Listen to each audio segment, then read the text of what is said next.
You are the creator of your reality. This is something that we hear all the time. This is something that I do believe, but from an embodied perspective. What that means is, how am I the creator of my reality? I'm the creator of my reality because how I experience things, how I experience myself in this life, is based off of my experiences, what I believe to be true. And so, in this way, what I believe to be true in my experiences is how I am the creator of my reality, right? If I had different experiences, if I had, grown up differently, I was a male or whatever it is, then my experience would be different. And so in this way, I'm starting to realize that being a creator of a reality is not about owning the whole entire experience of everyone. It's about recognizing that the life that you are experiencing, the relationships, the things in your life, that is your creation, and without you it wouldn't exist. But because you exist, your reality is there. And also that your reality, as you navigate the outer world, is being felt by all of those people that engage with you, whether it be the relationships that you have ongoing, family, work, all that, or whether you bump up against a stranger. And what I started to, let me just say this. Where I started was, I knew that I could change, right? This is something that I've always felt and believed that I could change. But the way that I saw change was through a very distorted way. It was not distorted, it was very surface level, let's just say that. That if I take action, then something's gonna change. If I do something differently, it's gonna be a different outcome. While that is true, to actually be a creator, you have to go deeper because there are nuances to this. And I'm gonna try to explain this as clearly as possible. First off, the way that you experience your reality, how you create your reality, is through your body, right? Your body senses things. Your body is this infinite, intelligent technology, which has all of these things inside of it that allows you to sense and experience life. But how we experience that within our bodies is based off of the mind, right? The mind, and that mind, how the mind extrapolates all that and makes sense of all the sensations is through our experiences and how we were taught to relate to those experiences. This is why I started to also notice in all the patterns, not only was it limiting me, but it was also not allowing me to develop a full and coherent relationship with myself, because every experience that I was told how to believe, what to believe, was referenced outside of me and through people who referenced outside of themselves. So it was just this ongoing loop and beliefs passed down through generations of my ancestors, that in order to be valued as a human, you have to operate in certain ways. And so I realized that, again, on the surface level, but that's what the mind was telling me. My body, on the other hand, was experiencing it differently, but because I hadn't connected with my body, my mind had automatically labeled discomfort as an obligation that needed to be done, that feeling obligated is normal, that withholding from myself and other people is normal, to suppress aspects of myself that don't make other people comfortable is normal. And so that's how my mind perceived it, but my body was definitely not saying that this is it, because the more discomfort you feel, your body is the purest communicator that you have, right? If you really want to cut through the bullshit, you come back to the body. And so this is why embodiment work. And I feel like people have so many definitions for it. For me, embodiment is learning how to fully inhabit your body, having a relationship with it, understanding how the experience in your body is creating your outer reality through beliefs that then become behaviors and actions. And so that's what I see embodiment as. And so learning how to inhabit the body is the way to go, but it's not to negate the mind. Now I see it as, okay, so now I am resetting my baseline. Everything that my mind was telling my body, I am resetting and recognizing that, okay, the discomfort I am feeling is just simply information, and it's guiding me back here to either reflect and learn, or to just discern for myself and get clearer in what direction I want to go, whether that's in relationship, job, career, etc. It was never there, that feeling of discomfort was never there to tell me that I was doing something wrong. No, it was informing me that my mind and body are not on board, something's up. Let's get into it, let's feel into that. And so this is where now I understand the whole idea of mind, body, and spirit. They are seen as separate things, and they are, but they're not, because in order to actually be the creator of your reality, you need to have a relationship with both. What I come to the conclusion of is the more that I inhabit my body and the more I develop a relationship with my body and resetting my mind of what I learned, unlearning everything, that automatically then opens me up to connect with my spirit. Spirit is, I mean, I believe in God. I call the higher power God, the thing that makes human existence possible, whatever you name it. I call it God. I'm not like affiliated to any sort of religious practice. But that's how you open up to the spiritual aspect. And the spiritual aspect, I see it as this ongoing overflowing of creativity and essence for life.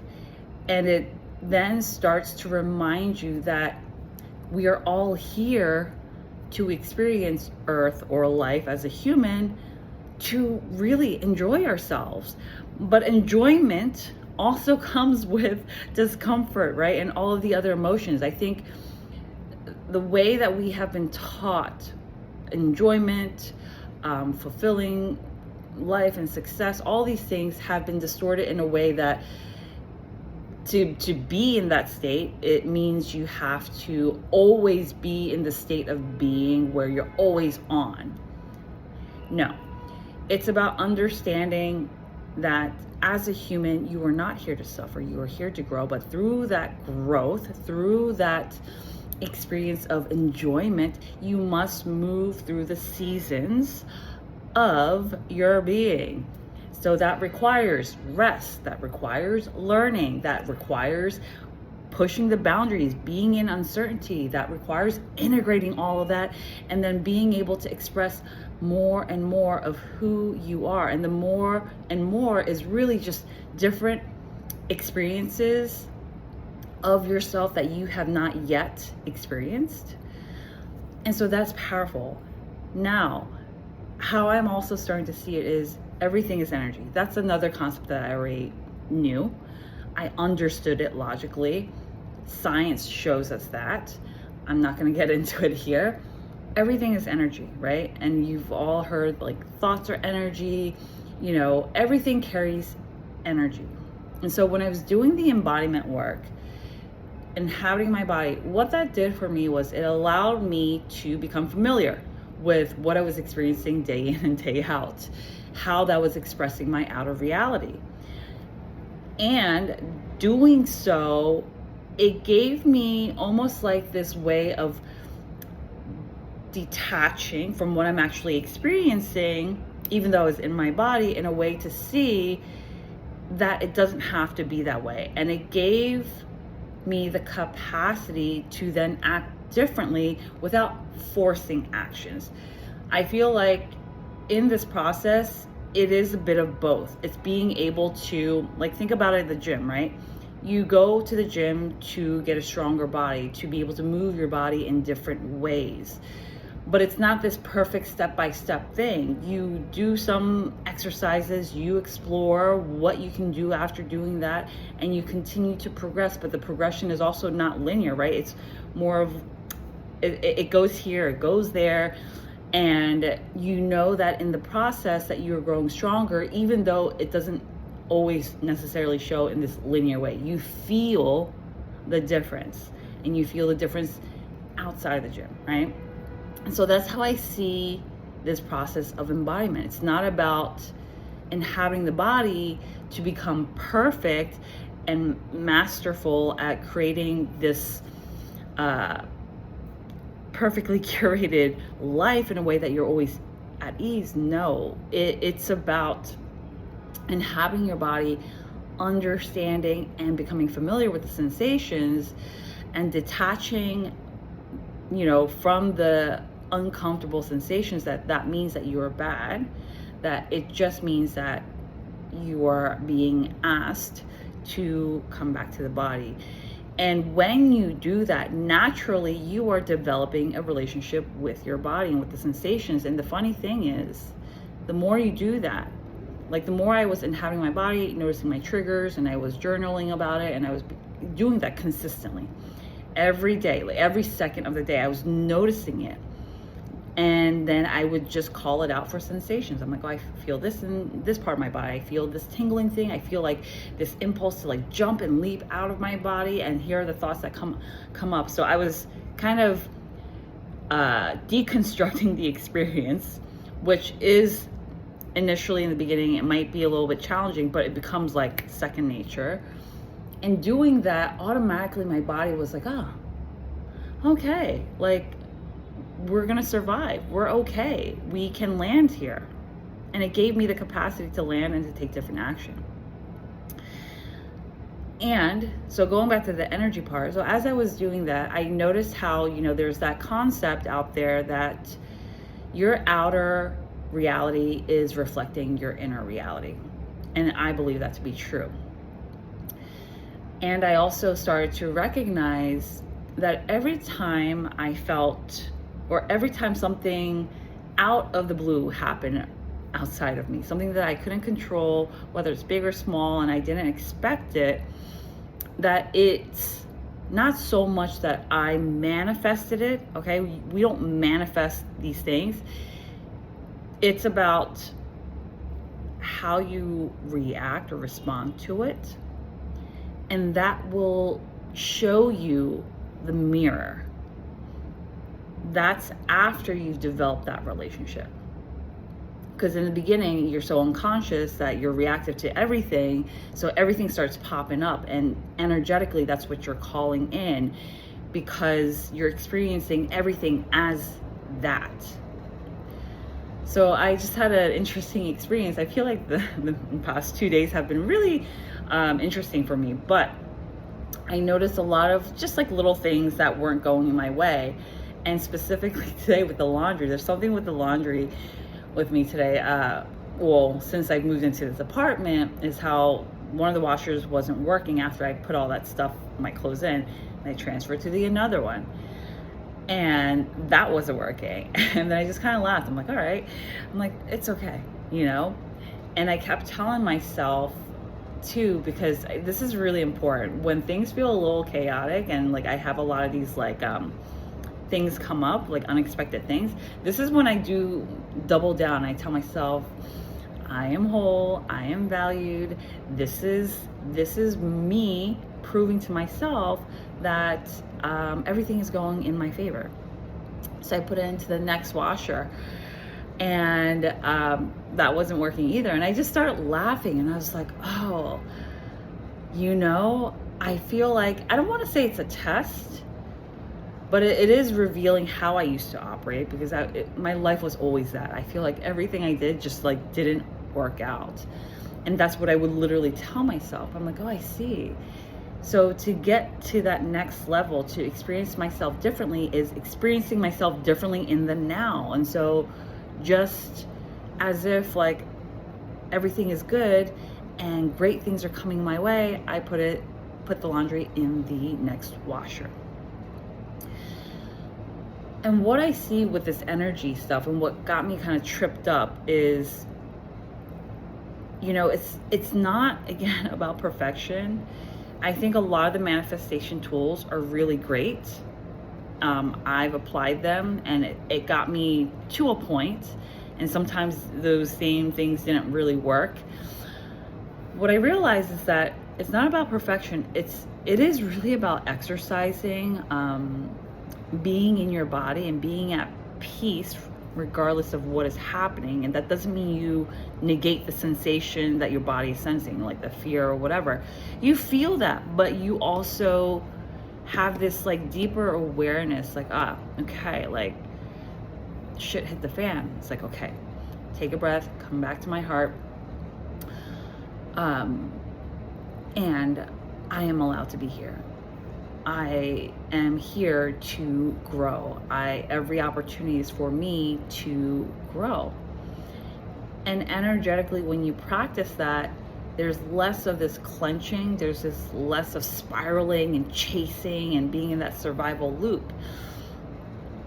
And the more you do that in the reality that you created from the old version of you, which requires patience, things will shift. That's something that I really could not understand and fully allow myself to feel, because I will say a lot of what's marketed out on social media, and especially depending on your circumstances, you are in this heightened survival mode, and a lot of the marketing kind of draws you in a way where it might not blatantly offer instant gratification, but there's that feeling of like, oh, that's gonna instantly change for me. And so giving a shortcut of going through all of that, although maybe that was your journey, because I realized that was my journey in order to understand how, people, some things work for some people and some things don't. We're all built differently. We all have different, I don't want to say lessons, but things that we had chose to learn coming into this life, because I believe that we do choose to come here and incarnate as the person that we are, and with all the stuff in our life. And the more that I understood this on an energetic level, because how I experience the outer reality, the energy in my body, it's like my body has to first be on board over my mind, right? There's a lot of affirmations on like mental, just like mentally shifting, right? But it doesn't work that way. It's mind and body. And it's easier that way. It's sustainable that way, because I've definitely done the mind thing and I definitely reaped the benefits of it, but it didn't serve me long term, and it definitely did not serve me when I became a mother. And it made me realize that, this idea of being in inner authority is really about the individual. And to really help the individual, or to help yourself as an individual, is coming back here, using the tools still, right? Use the program, hire the coach, go on, go take yoga or that spin class, or to that new job, or say yes to the relationship, but with the intention, I am going into this experience, and I will stay in my body. I will reference myself through this process versus placing that blame outside of me. And it really is, like, I feel like life is this big playground that you get to learn in, but it's also the school of learning to fully trust yourself. And, you know, when it comes to the word trust, when it comes to the word inner authority, that always comes with unconditional love. That always comes with, like, any decision you make or don't make should always have a ripple effect of unconditional love. It's not harming people, it's not harming you. That's when you know you are an inner authority. When you're doing things to step above people or to harm people or to harm yourself, that's not inner authority. That's a wound. And if that's how you've been operating, because that's how I used to operate, and sometimes it shows up here and there, what I realize is, like, that's not who I am. And my God, it blew my mind when I realized, like, wow, if that's not who I am, who am I? Meaning, I've actually never experienced myself while being fully in my body, where I'm like, I can land in my body. Think about that. I want you to meditate on that, or even journal on that. Like, what would the version of you feel like in your body if you gave yourself the permission, or you already had the permission, to land in your body? You could have that deep exhale, give that pressure and weight to the external, to God or whoever you call the higher being. What would that feel like? And for me, I felt that version of myself, and that version of myself was deeply, deeply compassionate, deeply, deeply hopeful, but also playful, and just so much creativity and audacity. And the reason why I call it audacity, and it's funny because the meaning of words are changing for me as I continue to evolve. Like, the word audacity and authenticity, that used to be words that I used to get myself to experience the truth of who I am. But now, the more I become in truth with who I am, I realize, like, I don't need the audacity. I don't need the authenticity. I was always that. It's just about letting that through, giving myself permission to do that. And so, anyhow, I don't want to make this video longer than it is. 22 minutes, oh my God. But I really wanted to share this. I felt really called to share this. And at this moment, if any of this resonated with you, if you're moms especially, I'm a single mom. I had navigated through all this stuff within a year. I was in a shelter, then left the shelter, found a job with the perfect schedule and everything, but decided to leave that. And now I'm working for myself, and still having this apartment in New York City. So much has changed for me within 1 year, which is so freaking wild. But that is also because I kept choosing myself over again. I chose to stay in my body and not abandon myself for these stories, is what got me here. So Mother as Source is my mentorship. It's a 6-week mentorship that I offer.